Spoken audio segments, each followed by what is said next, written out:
So what a beautiful day to start the season. What a great TV coverage also. We're all very impressed. Congratulations for that.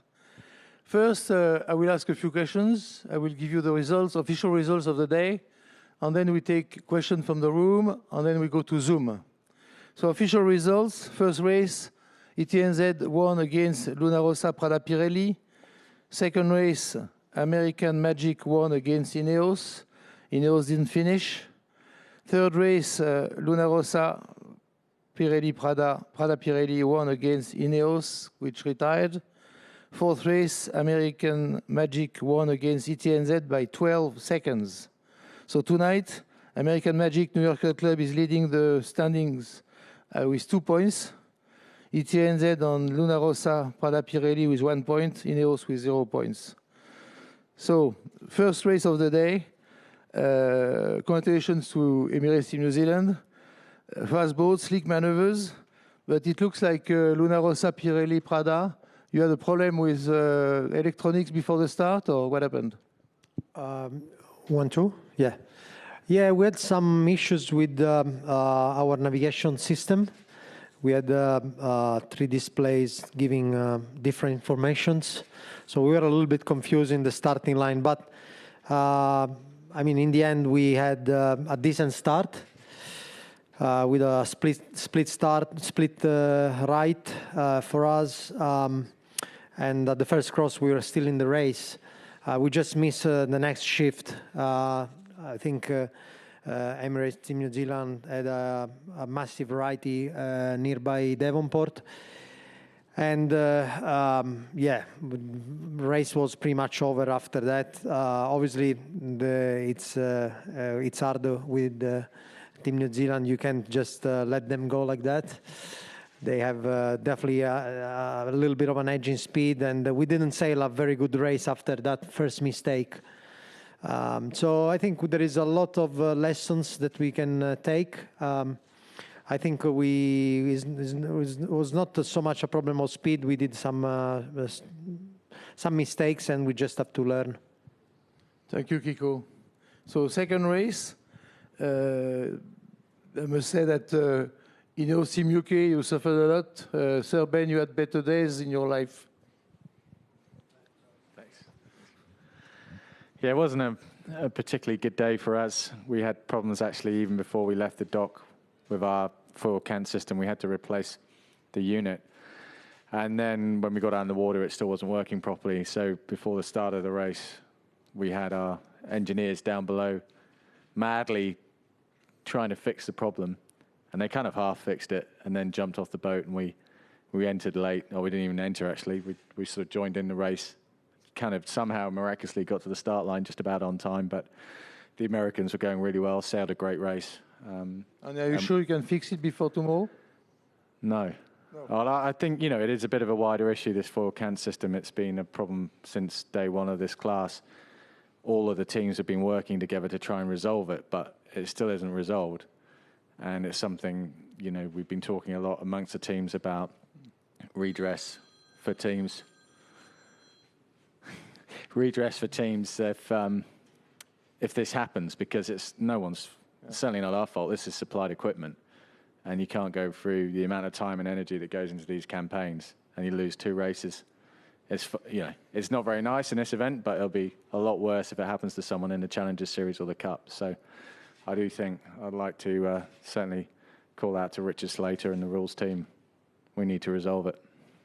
I think there's not much to say about the third race, because in fact you didn't race that third race.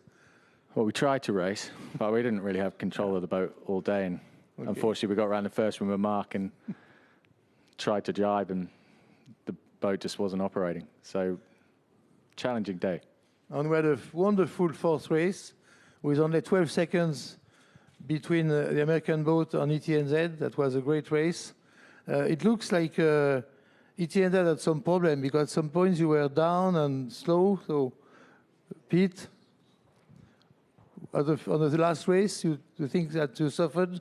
Yeah, we definitely really enjoyed our day. You know, we felt like we learned a lot, which was, you know, pretty much the main goal going into it. You know, we felt like we put together a pretty solid race against Luna Rossa in the morning, and then yeah, when we came up against American Magic, they put together a great race. So, you know, congrats to them.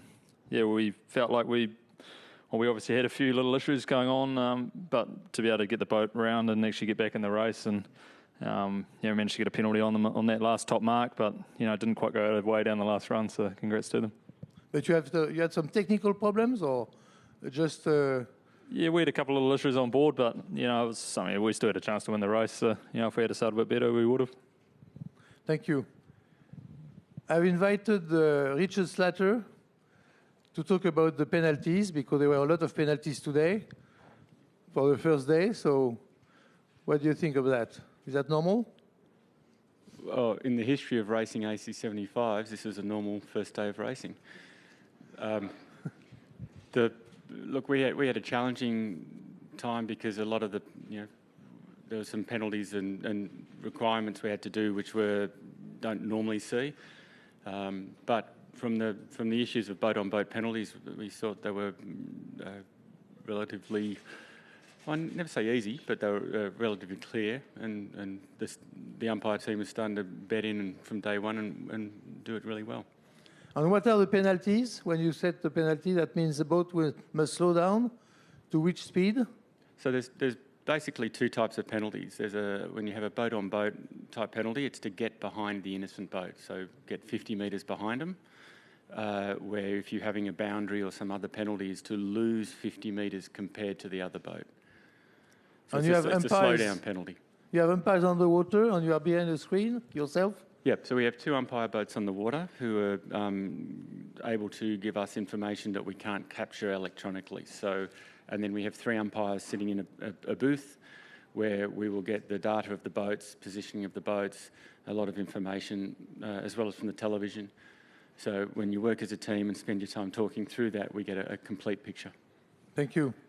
Ian, your first day with these boats? Any comments? Look, these boats are incredibly fast, incredibly spectacular, and and they burn up a lot of race course, and so putting them where I think where everyone would like to have them today. I think it's a sort of the signature course of Auckland. It was great to see the wind providing that ideal condition today in both strength and direction for the first day. So I think it was a treat for all of us to actually go out there, have a nicely functioning race management system, have 4 quality boats attend the race course, and to put on a good show on the first day. Thank you, Ian. Questions from the floor? Todd, Neil, first question. Todd Nile from Stuff. So Ben, can you just explain, so are you saying there were 2 separate foil cant units that failed on the one day, and how does that come about? Well, one unit, but we have a backup unit. So the unit failed this morning, and then we were getting SOPR updates as late as midday today for the foil cant system. And ultimately, eventually the foil cant system battery failed. So it's pretty complex. It's not simple. And like I said, the teams have been trying to work together to solve the issue. It's proprietary Team New Zealand intellectual property. So at some point, that doesn't all come across. And we want to make sure that all the teams are learning and helping one another. You know, we had the issue with the foil arm. I don't know if you remember, a couple of years ago. And the teams worked really well together actually to solve that. And we did solve that. This foil cant system is not solved. And it's us today, but it could easily be one of these other teams in the next round or in the Challenger Series or in the Cup. And I think it would be a shame if that ends up deciding this series. So I think we've been trying to work together, but I think it isn't resolved yet. And if we can't resolve it, then at the very least we need to have some form of redress for teams that through no fault of their own are not able to race. Next, yes. Matt, here. Then you. Can you just explain why the penalty in that last race, that final mark, there was a penalty and then it was taken away, and it was ruled not to be a penalty? Because I think Team New Zealand might have thought there was a penalty there when they jibed away. Sure. So in that situation, the penalty is that the US team had to get 50 metres behind Team New Zealand. So when we put the penalty on, New Zealand went into a jibe, and there was a point in time where the US were 50 metres behind New Zealand. So it was a very quick penalty on, penalty off. But we had them at a point in time where they were behind. So that's why it was literally, I think the call was penalty on, penalty cleared. So in your view, the umpires made the right call then? Yes. Yes. Shirley Robertson, ACTV. A question for Andrew. I guess the chat before today was almost how invincible and how slick the New Zealand team was. To win today, just give us a feeling of what that means to your team. Coming ashore today, 2-0 up. What's that like? Well, this is a solid team that you're talking about. There's no doubt that they're one of the quicker teams around here, and they're definitely setting the standard for us. So we're out there trying to beat those guys, and luckily we got around the track ahead of them at the finish line today. 12 seconds doesn't sounds like a lot more than I thought it was going to be on the racetrack. You heard Richard say it at one point. There was a lead change. They're definitely going well upwind, and so we've got a lot to learn on our program to make sure we're good enough to beat these guys on a regular basis. It's by no means a guarantee there. So it means a lot to us to come home and see our friends and family on the dock, that are there, our families anyway. They're super excited, and, to put 2 wins up for those guys today is worth every penny. With less than a month to go until the Challenger Series kicks off, what kind of boost is that for American Magic? Well, you like to come off the racetrack with wins, so that's why we're here, no doubt about it. The reality is that we have so much to learn between now and then, and watching how some of these other races went, it's really, really impressive what we need to figure out. And watching how our race went, we're going to have to go back and sift through some of the stuff, because I know there's some big mistakes that we made on the racetrack that we need to correct and organize ourselves and get moving forward. Andrew, you are a flight controller on board. Do you have a lot of work to do with these shifty conditions? Do you have to adjust the foils often? Often. I would constantly is the right word for it. There's a lot on. I was excited to see how Course C was going to set up. It's a long track and a skinny one. So, I was really pleased with how, our boat managed to get around the track. And, you're going to go through a lot of maneuvers on a skinny track like that. And it definitely puts a priority on making sure that you keep the boat dry. And that's a hard thing to do sometimes. Thank you, Andrew. Question? Michael Burgess, New Zealand Herald. Pete, you mentioned some learnings from today. What did you learn from today? And the second part, were you surprised about how well American Magic sailed? Yeah, I think probably answering the second part first, I don't think we're surprised at all about how well they sailed. I think any of the teams here, when they put together a good race, are able to win races, and that's something that, we've only sailed against all the teams for a shorter amount of time, but it is pretty impressive how high the standard is. I think for us as a team, obviously we're going through a lot of our systems today, figuring bits and pieces out. We had a few little issues in the second race as well, but to be actually able to claw back into a position where we could have won the race was something that was incredibly pleasing for us. And I think that showed how tough the guys are on board to keep fighting in those situations where it's not quite going our way, and we're really happy with how we went, and it's something that was pretty pleasing for us as a team. Just following up, Pete, Matt Brown from Newstalk ZB, is that a really good situation to be put into? You only have 4 days of racing against these teams to be put under pressure, and I guess to make some mistakes, it gives you a lot to be able to go away and work on.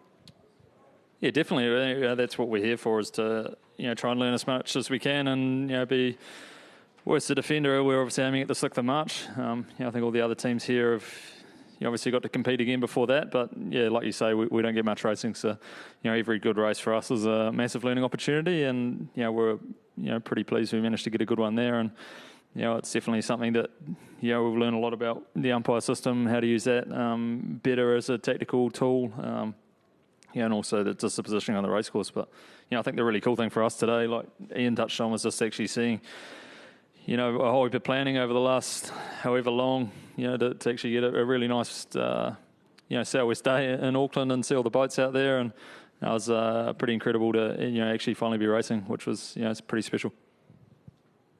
Yes, sir. Duncan Johnson from Stuff. Richard, Ben brought your name up in taking this foil cant system problem, further into a sort of official level. What are your feelings on where this needs to go? It's not my job to have feelings on where it should go. We get given rules that we need to enforce. At the moment, there is no rule for seeking redress on this point. The rules are voted on between the challenge of record and the defender, and if it's a class rule issue, I believe it's a unanimous decision for nearly all the changes. So we will, if they're wanting help and they've got an agreement of what they want, we can help them write it, but it's not, my job as an official is to enforce the rules that are presented to us. Couple more questions from the audience. Yes, sir. Christopher Reeve from New Zealand Herald. Just for Sir Ben, from what you saw on the boat out there today and all the issues you had before even getting onto the water, you mentioned before there's no guarantee that you'll be ready for tomorrow. Just how likely or unlikely do you think it is that you'll be sailing tomorrow? I honestly don't know. The team will work through the night to solve the issue.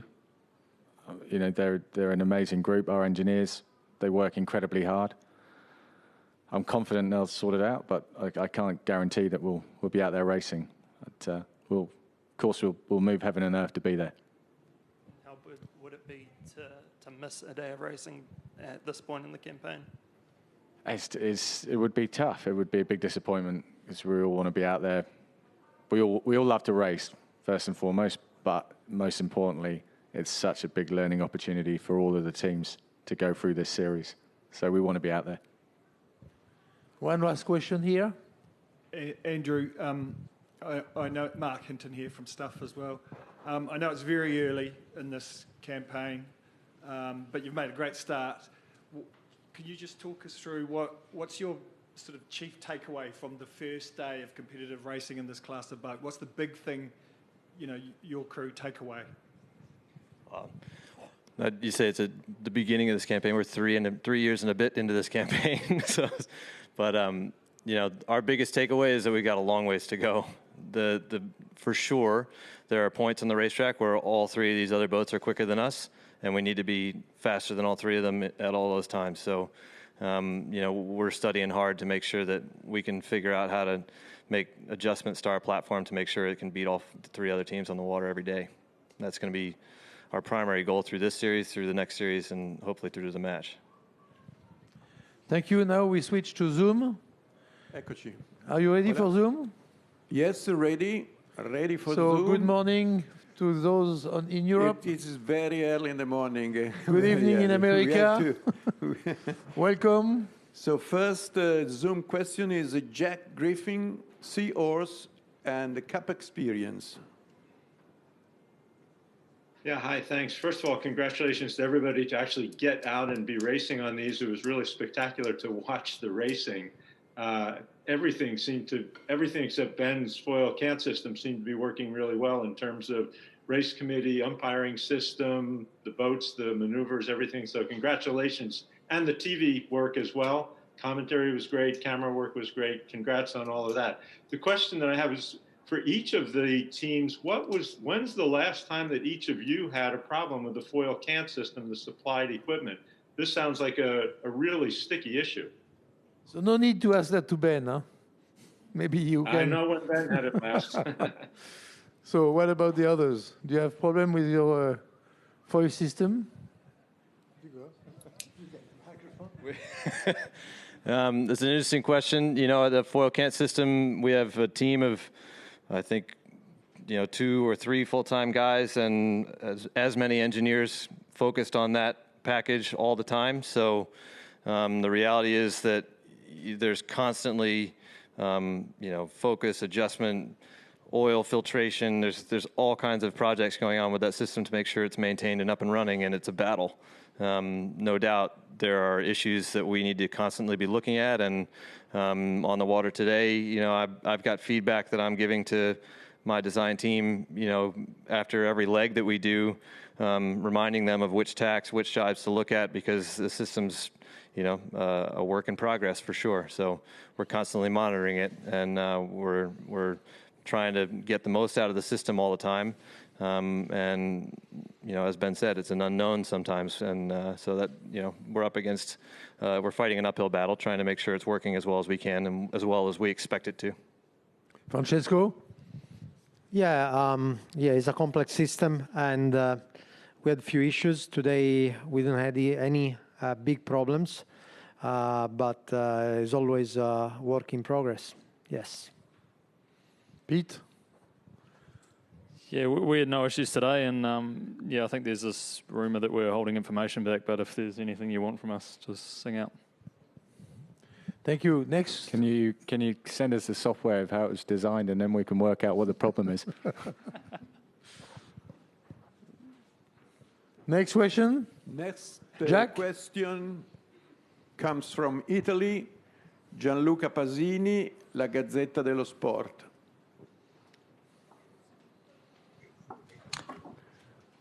Gianluca. Francesco?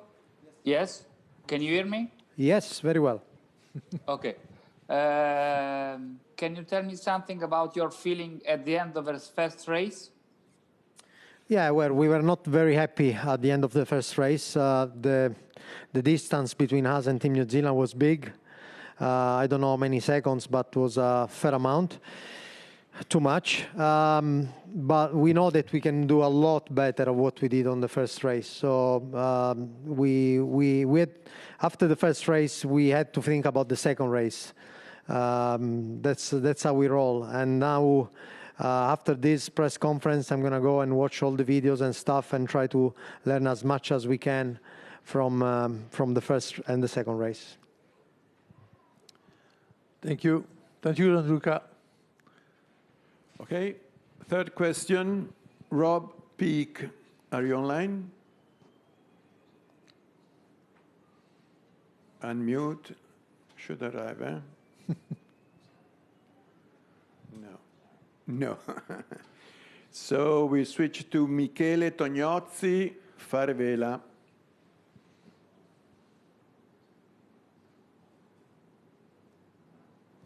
Another one. Wow. So Stefano Vegliani, I see you. Stefano? We have a problem with Italy, I think. I don't know if... So no more questions from Zoom? Stefano is on. Stefano. Senti? Eccolo. Mi senti? Sì. Eccolo qua. Ciao Bruno, ciao Keiko, ciao compare. One question for Keiko. Apparently, so today we saw the entire regatta, and last week we saw all the sunspot. You sail less constantly that we saw before. But now, tomorrow, it's a very important day to race against American Magic that today showed so well against the Team New Zealand. So how important will be the two race of tomorrow for the team to check the performance and the crew? Yeah, Stefano, all the races are important at this stage. And we had a few occasions before with American Magic. And we did, sometimes we did well, sometimes we did not as well. But tomorrow is going to be an important day. We have the possibility to race them twice. And hopefully we'll be on our best shape. We need all our power to beat those guys. So it's very important the work that we do tonight and tomorrow morning in order to be as much ready as possible for tomorrow. Thank you. One last question. Yes, one last question is Michele Tognozzi, Farevela.